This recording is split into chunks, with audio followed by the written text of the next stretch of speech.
What's happening, everybody? On today's show, we're going to get you caught up on the latest news going on around the conference. As Mizzou quarterback Brady Cook maybe feeling a little confident on himself heading into Knoxville. Also, Mississippi State can attempt to hand Georgia their first loss. Can they do it? We'll give you our SEC Week 11 picks going into the weekend. Locked on SEC starts right.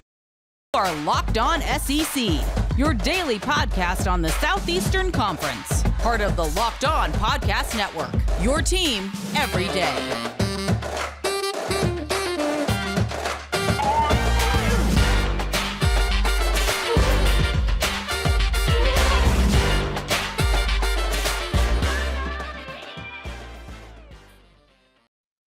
And what is happening, everybody? Welcome into Locked On SEC. It's great to have you guys along. Today's episode is brought to you by Underdog. Sign up on UnderdogFantasy.com with the promo code Locked On. That'll get you your first deposit doubled up to $100. I'm Chris Gordy. Thanks for making Locked On SEC your first listen every day. Remember, Locked On SEC is free and available on all platforms, including YouTube and at LockedOnSEC.com. Let's jump into it. Let's go around the conference. Boots out to the right. Takes the handoff. What a catch! Around the conference. And we start at Mississippi State as they are trying to get Davis Wade Stadium ready for an upset as they're going to stripe out the stadium. The school announced this week a stripe out for Saturday's game hosting number one at Georgia. So you'll have the maroon, you'll have the white, and they'll be alternating like that. Mississippi State coming off a nice win at Auburn last week. And Mike Leach talking this week about Georgia's defense. He said, quote, "They are a really talented group.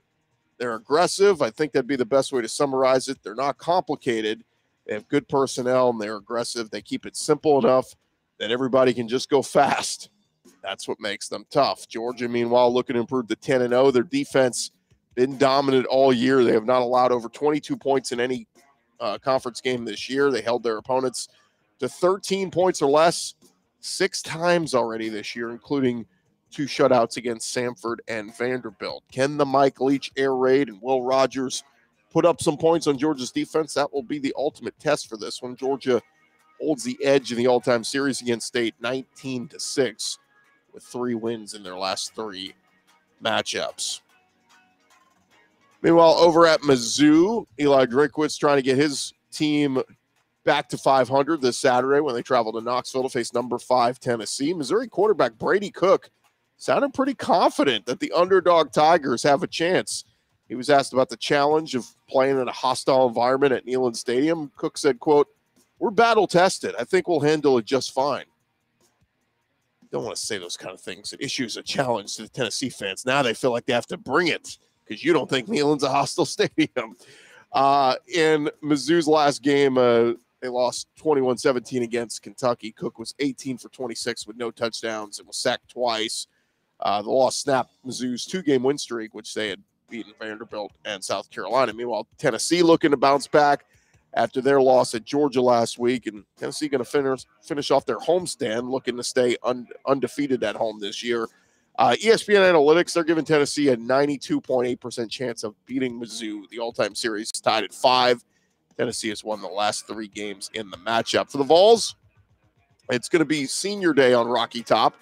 Josh Heupel has said it will be an emotional one on Thursday. Athletic director Danny White announced that the game has been sold out. Now, some good news for Eli Drinkwitz this week, as not only got a contract extension, but a significant raise under his newly signed deal. Eli Drinkwitz's salary going to increase from $4 million to $6 million next season, with incremental raises every year, peaking at $7 million in the final season. His new contract makes him the highest paid coach in Missouri history in any sport. By comparison, former Mizzou coach Gary Pinkel, who's soon to be inducted to the National Football Foundation Hall of Fame, he was making $4 million a year when he retired at the end of the 2015 season. Mizzou announced a new contract for 39-year-old Drinkwitz, extending his original 6-year deal for 2 more years through the 2027 season. With 3 games left in his 3rd season there, Drinkwitz is 15-17 at Mizzou and 10-14 in the SEC. I thought, coming into this year, I thought Harsin and Eli Drinkwitz were really the only 2 coaches in the SEC on the hot seat. Obviously, Brian Harsin has been fired, but Mizzou having faith in Eli Drinkwitz, give him a little bit of extension. They believe in what he's doing there. Some of their losses have been close, too, so you got to give them that. They've been competitive in many of their games. So we'll see if he can play a little inspired after getting his new contract. They can go into Tennessee, you beat the Vols. That'd be a big one. Meanwhile, over at Alabama, Nick Saban wanting to avoid a losing streak. He knows the Tide are going to have to get after and slow down Ole Miss sophomore quarterback Jackson Dart. This week, Nick Saban commending Dart for his football IQ and his ability to grasp Lane Kiffin's offense very quickly. Dart has thrown at least 3 touchdowns in 3 games this year against A&M, Auburn, and Vandy. And he's run the ball well at times. Ran for over 100 yards against Auburn. Ran for almost 100 yards against A&M. 1-loss Ole Miss coming off their bye week, while 2-loss Alabama fell to LSU last week in their first loss at Tiger Stadium since 2010. So it'll be number 9 Alabama at number 11 Ole Miss, Saturday at 2:30 Central on CBS. Alabama holds the advantage in the all-time series 53-10-2. And Bama brings a 6-game win streak against Ole Miss into this one. Last victory in the series for Ole Miss going back to 2015. Meanwhile, Brian Kelly over at LSU, they're heading out to Arkansas, and it's getting a lot of betting action according to some of the sports books. Caesars Sports, they put out that they received a high volume of bets on LSU to cover that 3.5-point spread that they put out there this week.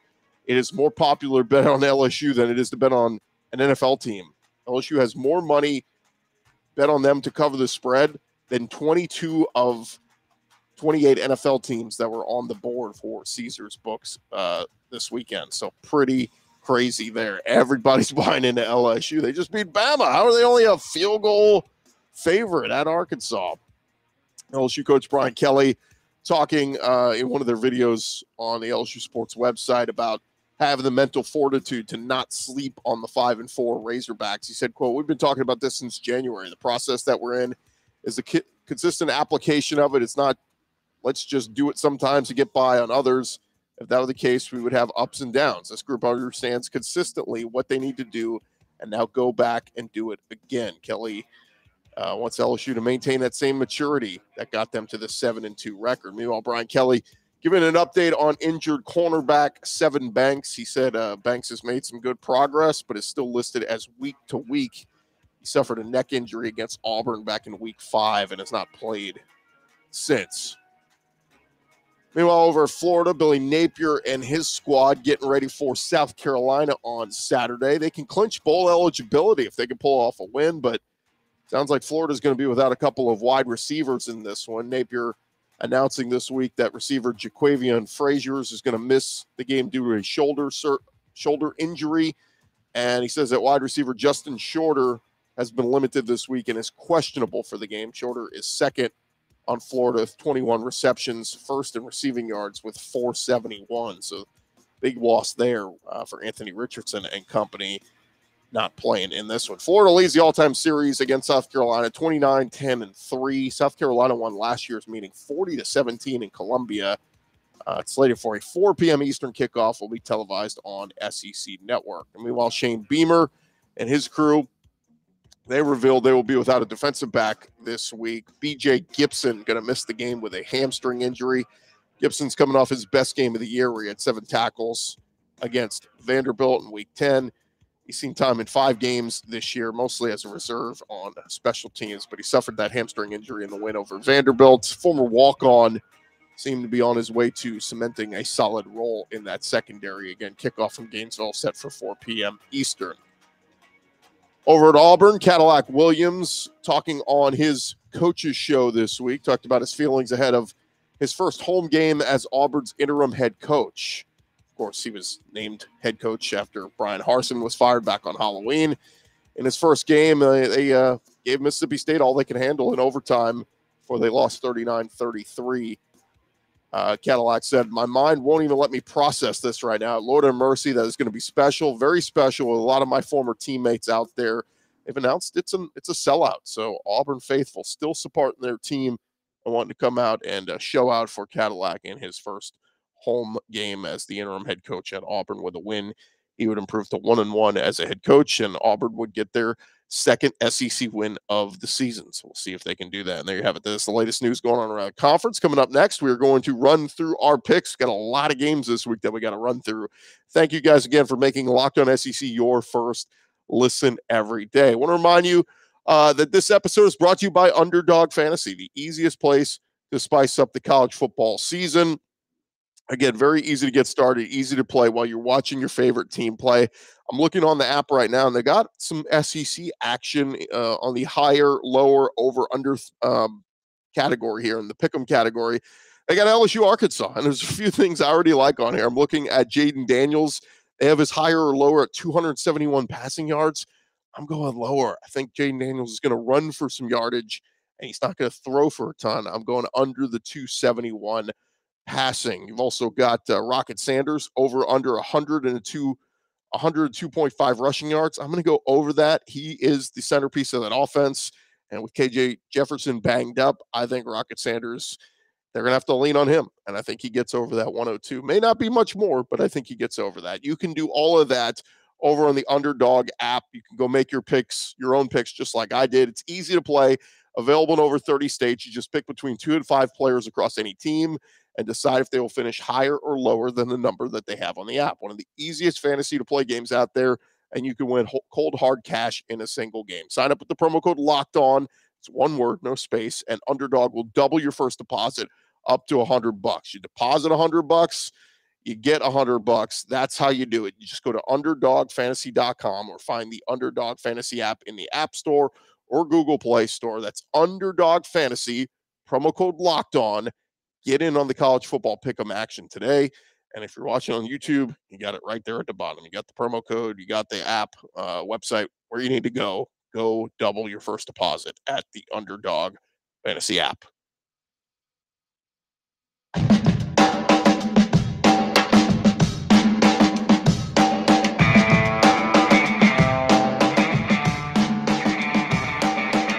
All right, roll along here, Locked On SEC. And man, we got a lot of action to get into this week in SEC Week 11. Crazy, we're already into Week 11 in the conference, but let's jump into it as we got a lot of games. Split them up here. We'll do half here and the other half coming up in our final segment. We'll start with the early games. LSU at Arkansas.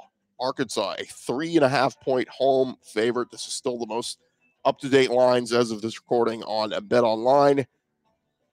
And it's crazy that it hasn't moved more. You would think that everybody looking at it saying LSU by a field goal at Arkansas, the line's got to move, right? Tons of money coming in on LSU. That's where it still kind of sits. Look, I've watched LSU the last couple of weeks. I've watched Arkansas the last couple of weeks. Arkansas did not look good against Liberty a week ago. We know KJ Jefferson's banged up. There's been some reports that he may not even play, that it'll be Malik Hornsby. Some reports say KJ will give it a go, but he's not 100%, just like he wasn't a week ago. I'm buying into the Brian Kelly stuff. LSU has been very, very impressive, both offensively and defensively in recent weeks, and big wins over Ole Miss and Alabama. And the schedule's gotten tougher. Can they keep that same focus going into Fayetteville, playing in Arkansas, where it's going to be cold, it's going to be early?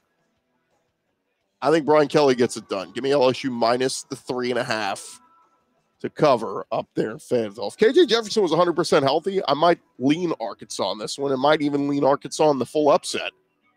But I think LSU is on a mission this year. They know what's at stake. Win one of these last 2 SEC games, and you win the SEC West, and you're heading to Atlanta. I think they'll be focused and ready to go. And, of course, Arkansas with just injuries left and right.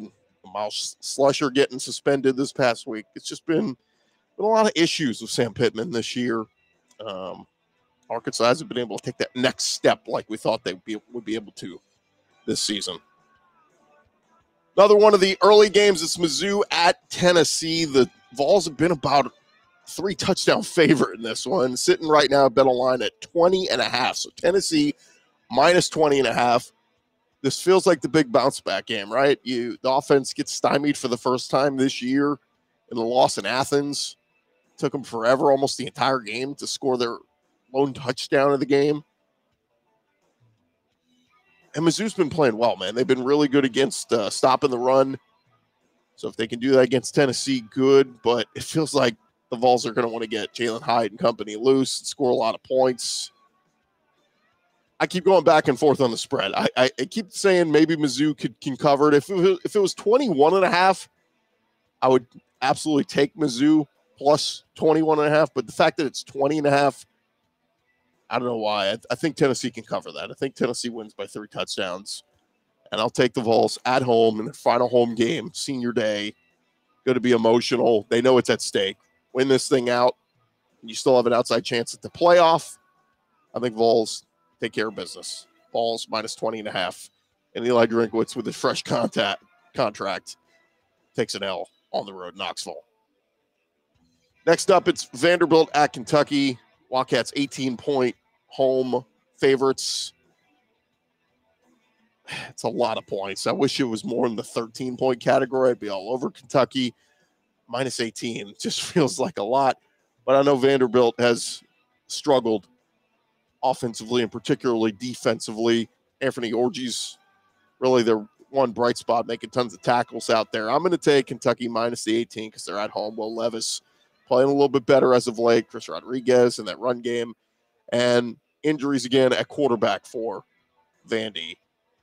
Sounds like they're going to go back to Mike Wright this week. So give me Kentucky minus the 18 at home at Kroger Field. I think the Cats get it done and get back in the win column. And Vandy just will continue to lose SEC games here on out. And there you have it. That's our first half of our SEC picks. We'll get back into the second half in just a second, but want to remind you guys about our friends at SimpliSafe. If you've thought about securing your home with home security, but you've been putting it off, you want to listen up right now. Locked On SEC listeners can order the #1 rated SimpliSafe home security system for 50% off. This is their biggest offer of the year, and you won't want to miss it. It is tremendously easy to use. The product has demonstrated that the safety of you, your home, and your family comes first, whether that was helping avert a break-in, the effectiveness of the technology, or just feeling extra supported by their team. Again, 24/7 monitoring agents, SimpliSafe tech support staff, they are all there for you to help you. SimpliSafe was named the best home security system of 2022 by U.S. News and World Report. 3rd year in a row they've gotten that. In an emergency, 24/7 professional monitoring agents use Fast Protect technology exclusively from SimpliSafe to capture critical evidence and verify a threat is real, so you can get priority police response. It's a top-rated SimpliSafe app as well. It lets you stay in complete control of your system anytime, anywhere, arm or disarm, unlock the door for a guest, access your cameras, or adjust system settings. Don't miss your chance to save big on the only security system that we recommend. Get 50% off any new SimpliSafe system at simplisafe.com/lockedoncollege. It's their biggest discount of the year, so do not wait. SimpliSafe with an I.com/lockedoncollege. There is no safe like SimpliSafe.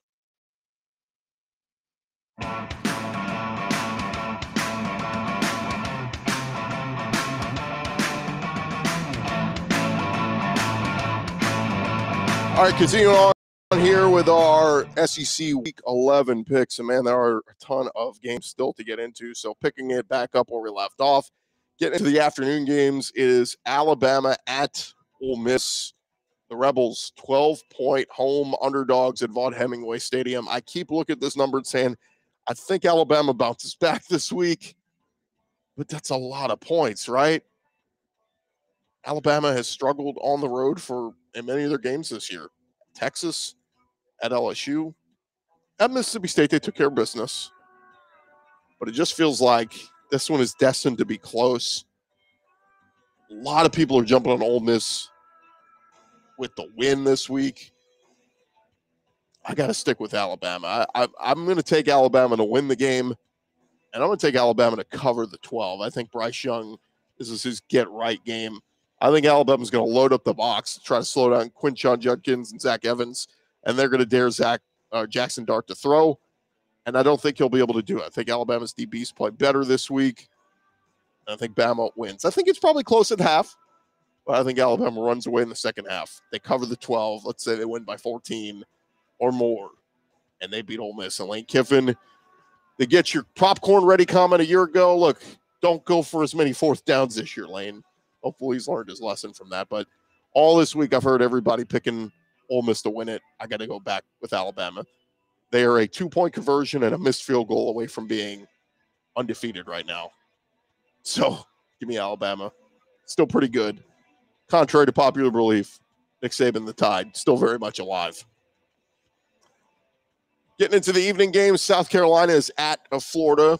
I think it's 4 o'clock Eastern, that one. That will be Gators at home, but missing some of their big-time receivers. How good can South Carolina do on the road running the football? It sounds like Marshawn Lloyd is back and company, and Spencer Rattler just had his best passing game with the Gamecocks. I kind of like it by 8. I will take South Carolina plus the 8, just knowing that Florida is missing those receivers. I think they're going to run the ball a lot. They're going to run the clock. In fact, both teams are going to run the football a lot. This game will be over in 3 hours. Give me the Gators, or give me South Carolina plus the 8. Maybe Florida still wins by a field goal. If you're looking for a winner in this one, I think maybe the Gators still win, knowing bowl eligibility on the line in this one. So Gators win, Gamecocks cover, plus the 8. Into the night, it is Georgia at Mississippi State. You know those cowbells are going to be clanging. You know that place is going to be rocking. And Mississippi State, 16-point home underdogs. We know the formula here, right? We know Georgia's defense is dominant. We know they're going to try to slow down Will Rogers and stymie Mike Leach's offense. Question is, what can Georgia's offense do against State's defense? State's defense is sneaky. They've had games where they've played very well. Obviously, they gave up a lot of points second half to Auburn last week. It's just a lot of points. If I'm taking the spread, I would lean Mississippi State plus the 16 and Georgia to win. You know, if Georgia wins, say, like 31-16, you still cover. So 16 points, just a lot. But because I'm saying that, watch, Georgia's going to win like 31-3 or something and really just shut down State. But my inclination is lean Mississippi State the points. I feel like the crowd is going to be rocking, hostile environment. Let's see how Georgia responds with their number 1 ranking. And then lastly, into the night is Texas A&M at Auburn. 2 teams just on multiple game losing streaks, going nowhere fast. But Auburn, a 1.5-point home favorite.